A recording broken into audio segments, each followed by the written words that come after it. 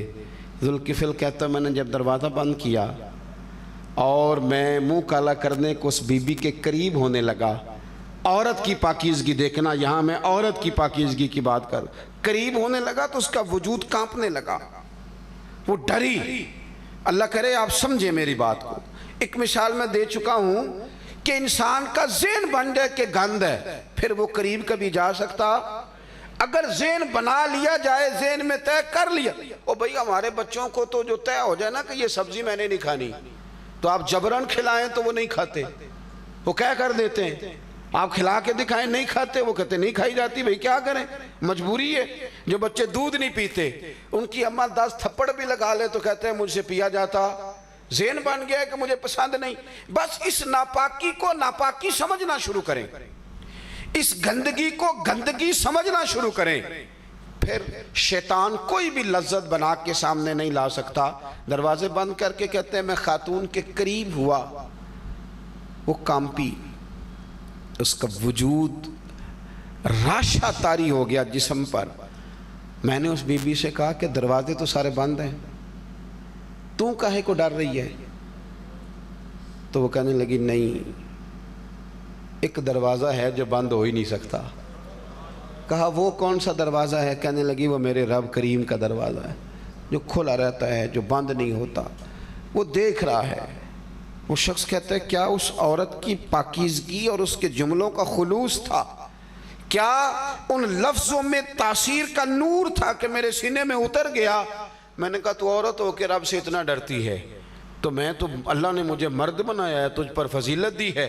دروازہ کھول کے کہا جا تو آزاد ہے، اور پھر سر سجدے میں رکھا، توبہ کر کے کہا مالک پچھلے معاف کر دے، تو دلوں کے حال جانتا ہے، آئندہ یہ کام نہیں کروں گا، اللہ بڑا کریم ہے۔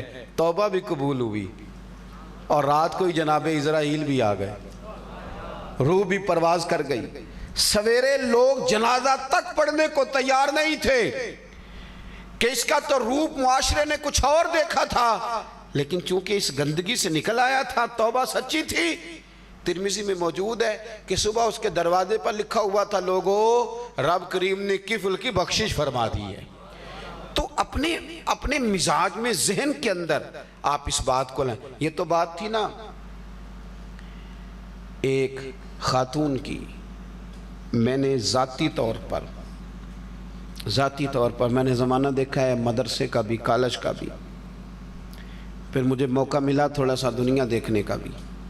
میں نے بڑے پاکیزہ فطرت جوان دیکھے ہیں، بڑے طیب مزاج جوان دیکھے، کوئی ایسی مایوسی نہیں ہے۔ میں نے بڑے بڑے صاف ستھرے، فکر صاف، نظر صاف، نظریہ صاف، سوچ صاف، ایسے ستھرے لوگ میں نے دیکھے ہیں۔ جب وہ صاف ستھرے تھے پھر اللہ نے ان سے کام لیا، ان کی نظر صاف تھی تو زبان بھی صاف تھی، ان کی نظر، ذہن، مزاج صاف تھا تو ان کے قلم سے جو چیزیں نکلی وہ شاہکار تھی۔ انہوں نے کمال لکھا، کمال کہا، کمال بولا، انقلاب آ گیا ان لوگوں کی وجہ سے۔ بہت سارے لوگ ایسے ہوتے ہیں، یہ جو طیب صاف ستھرے لوگ ہوتے ہیں نا، یہ کبھی گندگی کی طرف جا سکتے ہیں؟ وہ تو کوئی گندی مکھی ہوتی ہے جو گندگی پہ بیٹھتی ہے۔ آپ دیکھیں نا جس مکھی کے مزاج میں گندگی ہے نا، آپ کا سارا جسم چھوڑ دے گی، جہاں پیپ ہے ریشہ ہے وہاں جا کے بیٹھ جائے گی، سارا جسم چھوڑ دے گی، کیونکہ مزاج میں گندگی ہے نا۔ ایک مکھی وہ بھی ہے جو سارا شہر ڈھونڈتی ہے پر بیٹھتی پھول پہ ہی ہے، بیٹھتی پھول پہ ہے، لیکن جب اٹھ کے کہیں اور جاتی ہے، اپنے مسکن میں جاتی ہے، تو پھر وہاں وہ شہد چھوڑ دیا جس میں میرے رب نے شفا رکھی ہوئی۔ آپ کے مزاج میں جب صفائی آئے گی، ایک حدیث پاک ہے، اس کو آپ نے ضرور ذہن میں رکھنا ہے۔ پہلے تو مجھے نہیں پتا تھا، چونکہ میرا ایک بڑے چھوٹے سے گھرانے سے تعلق ہے، زیادہ زندگی میں آسانیاں میسر نہیں آئیں، تو پھر زیادہ کی عادت بھی نہیں ہوئی، طبیعت نہیں۔ ایک سرسوں کا تیل گھر میں ملتا تھا تو بس وہ لگانے کی عادت ضرور ہے، اس کے علاوہ کبھی آسانیاں میسر تھی نہیں تو ان کی عادت بھی کبھی نہیں آئی۔ اب میں مدرسے میں کبھی کبھی صبح سحری میں کسی بچے کو اٹھانے جاؤں تو مجھے محسوس ہوتا ہے کہ کوئی دوائی لگا کے سویا ہے، کچھ چیزیں ہیں جو ہمارے بچے نوجوان بھی استعمال کیوں کہ وہ معاشرے میں خوبصورت بن کے جینا چاہتے ہیں. یہ کوئی اتنی بری خواہش نہیں ہے. آپ کا اچھا لگنا، صاف ستھرا لگنا. نبی پاک علیہ السلام نے ایک شخص کے بال بکھرے ہوئے دیکھے تھے تو فرمایا کہ ان کا حق بھی ادا کرو، کنگھا کیا کرو. یہ کوئی بری چیز نہیں، لیکن یہ یاد رکھیں کہ ظاہری بناوٹ اور چیز ہوتی ہے اور ایک آپ کے اندر کا حسن ہوتا ہے جو چھلک کے باہر آ جاتا ہے. آپ کے اندر بھی ایک نورانیت پائی جاتی ہے. وہ اس کے لیے کریم کی ضرورت نہیں ہوتی، اچھے شیمپو کی ضرورت نہیں ہوتی. اس کے لیے آپ کو کوئی 1 گھنٹہ آئینے کے سامنے کھڑے رہ کے اس کی منت نہیں کرنی پڑتی کہ بول دینا جھوٹ کے میں پیارا لگ رہا ہوں.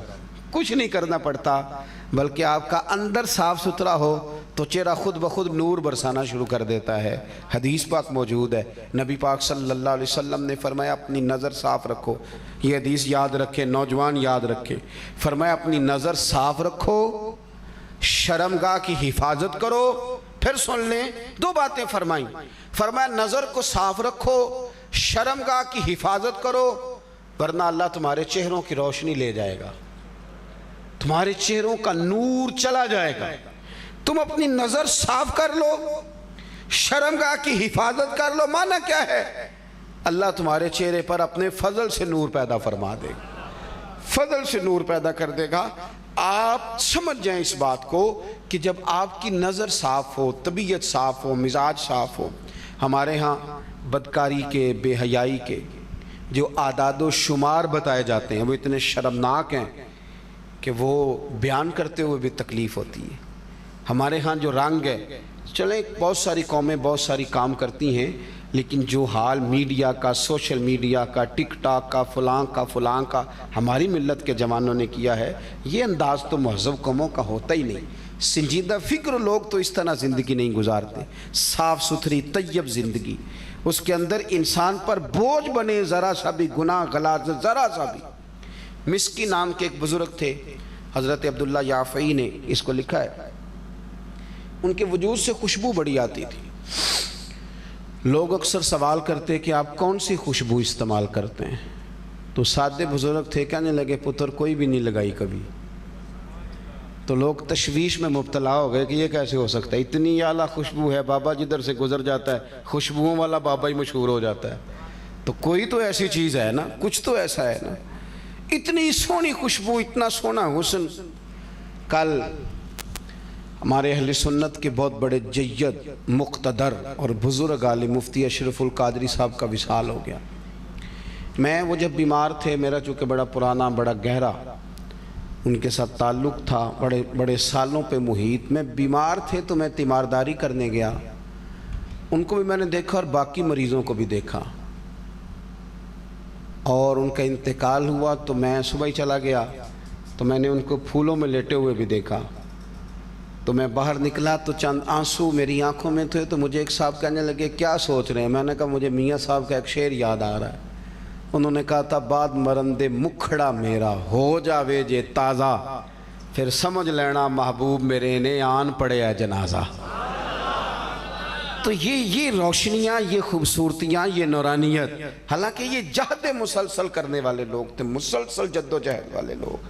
یہ پچھلے کچھ دنوں میں ہمارے بہت سارے بزرگ، میں کوئی کسی کو راضی کرنے کے لیے بات کرنے کی اس لیے ضرورت محسوس نہیں کرتا کہ کوشش کرنی چاہیے کہ ممبر پہ وہی بات کی جائے جس کا بندہ صبح قیامت بھی اللہ کی بارگاہ میں کھڑے ہو کے حساب آسانی سے دے سکے. میں ذاتی طور پر بڑا مداح تھا سید محفوظ الحق شاہ صاحب کا، ذاتی طور پر، اس لیے کہ جن لوگوں کے عقیدے پکے ہوتے ہیں نا، عقیدے پکے ہوتے ہیں، نظریات پکے ہوتے ہیں، وہ لوگ آگے بھی پھر حق کی تقسیم کرتے ہیں. نفع بخش لوگ ہوتے ہیں جو اسلاف کے طریقوں پہ چلتے ہیں. اللہ ان پہ بھی اپنی رحمت فرمائے. بات سمیٹنے لگا ہوں. بزرگ کہتے بھی میں نہیں خوشبو لگاتا، تمہیں کسی نے غلط بات. اب بہت سارے لوگوں نے گھیر لیا کہ بابا کوئی تو بات ہے نا، اتنی خوشبو آتی ہے. تو کہنے لگے پتر نہیں مانتے تو سنو. پھر میں خوبصورت تھا، چڑھتی جوانی تھی، ایک کپڑے کی دکان پہ ملازم تھا. عورت کپڑا لینے آئی تو اس کی نظریں مجھ پر میلی ہو گئیں. کسی طریقے کپڑا دکھانے کے بہانے گھر بلایا، چاروں جانب دروازے بند کر کے کہنے لگی کہ میرے ساتھ منہ کالا کر. میں نے کہا کہ خدا مجھے اس وقت سے محفوظ رکھے جب میری نظر ایسی گھنونی کام کی طرف جائے اور میرا ذہن اتنا بھٹک جائے کہ میں اس حرام اور گندگی میں ملوث ہو جاؤں۔ جب میں نے انکار کیا تو کہنے لگی تیرا تو یقین بھی کوئی نہیں کرے گا، الجھے الجھے بکھرے بکھرے روز و شب دیکھے گا کون؟ لوگ تیرا جرم دیکھیں گے، سبب دیکھے گا کون؟ کون شخص تیرا یقین کرے گا؟ یقین تو لوگ میرا کریں گے، میں بدنام کر دوں گی، تو کیسے نہیں میری بات مانتا؟ کہتے ہیں جب میں سمجھ گیا نا کہ اب میری جان نہیں چھوٹتی تو میں نے کہا مجھے باتھ روم جانا ہے۔ واش روم لے جایا گیا تو وہاں پیشاب کیا، پخانہ کیا تو میں نے جسم پہ مل لیا، اور جسم سے مل کے جب میں باہر آیا تو وہ کہنے لگی سو لے جاؤ، یہ تو پاگل ہے، اٹھا کے پھینکو باہر، اتنا گندا آدمی۔ تو کہتے ہیں میں نے پلٹ کے دیکھا تو میں نے کہا واہ بھائی واہ، میرا وجود گندا ہے تو اتنی نفرت کر رہی ہے، تیرا تو ذہن گندا ہے۔ وہ کہا تھا نا حضرت سلطان باہو نے کہ دل کالے نالو منہ کالا چنگا، دل کالے نالو منہ کالا چنگا، جے کوئی رمز پچھانے ہو، اگر کسی کو سمجھ آ جائے نا تو منہ کالا ہو جائے تو گزارا ہو جاتا ہے، دعا مانگو دل نہ کالا ہو۔ دل کالے نالو منہ کالا چنگا، پر جے کوئی رمز پچھانے۔ کہتے میری جان چھوٹ گئی، میں باہر نکلا، کنویں پہ جا کے غسل کیا، گھر گیا، کپڑے بدلے، عشاء پڑھ کے سویا۔ خواب میں حضرت یوسف علیہ السلام کی زیارت ہوئی، کہنے لگے اٹھ میرے سینے سے لگ، تو نے رسول کریم کا امتی ہو کے وہ کام کیا ہے جو میں نے نبی ہو کے کیا تھا۔ فرماتے ہیں وہ سینے سے لگا کے گئے ہیں، پھر عمر کا یہ حصہ آ گیا ہے میرے وجود سے کبھی خوشبو ہی نہیں گئی۔ آپ اپنے آپ کو پاکیزگی کا سفر کرائیں، نظر کو، آنکھ کو، ذہن کو طہارت دیں، دیکھیں پھر اللہ تعالیٰ کتنی آسانیاں پیدا کرتا ہے۔ دعا کرتا ہوں جو میں کہہ سکا ہوں اللہ اسے قبول فرمائے۔ گفتگو کے دوران عمدن سہون اگر بھول گئے تو اللہ تعالیٰ ہم سے درگزر فرمائے۔ آخر دعوایا ان الحمدللہ۔ اللہم صلی علی سیدنا و مولانا محمد معدن الجود والکرم وآلہ وبارک وسلم۔ اللہ ہماری حاضری قبول فرما، ہمارے گناہ معاف فرما، ہماری غلطیوں سے درگزر فرما، علم نافع عمل صالح کی توفیق عطا فرما۔ جو بیمار ہیں انہیں شفا دے دے، جو مقروض ہیں انہیں قرضوں سے رہا کر دے، جو تنگ دست ہیں انہیں وسعت رزق دے دے۔ اللہ ہمارے حال پہ رحمت فرما دے، کرم نوازی فرما دے۔ جن دوستوں نے یہ بہترین اہتمام کیا ہے انہیں دارین کی برکتیں عطا فرما دے، جو تشریف لائے ہیں انہیں قدم قدم پہ راحتیں عطا فرما دے۔ ہمیں زندگی تقوی والی عطا فرما، موت ایمان والی عطا فرما۔ اللہم انا نسألک العفو والعافیۃ فی الدین والدنیا والآخرہ۔ رب اغفر وارحم وانت خیر الراحمین۔ وصلی اللہ تعالی علی حبیبہ سیدنا و مولانا محمد وآلہ وسلم۔